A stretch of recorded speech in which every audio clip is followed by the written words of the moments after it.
আসসালামু আলাইকুম প্রিয় দর্শক ও দেশবাসী আমার ভাইয়েরা, আমি মোহাম্মদ হৃদয় হাসান জনি, আপনাদের ভাই। আপনাদের জন্য নিত্য নতুন কন্টেন্ট নিয়ে আসি আপনাদের দেখানোর উদ্দেশ্যে।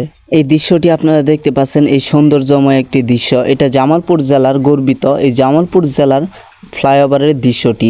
জামালপুর জেলার এই ফ্লাইওভারের দৃশ্যটি আপনাদের কাছে কেমন লাগতেছে অবশ্যই আপনাদের মতামত আমাদের কমেন্ট সেকশনে আপনারা বলে দিবেন। বৃহত্তর ময়মনসিংহ বিভাগের ছোট্ট একটি অঞ্চল জামালপুর শহর। এই জামালপুর শহরের ভিতরে সুন্দর একটি ফ্লাইওভার দেখতে প্রায় দিনে শত শত মানুষ আসে এখানে সেলফি নেওয়ার জন্য।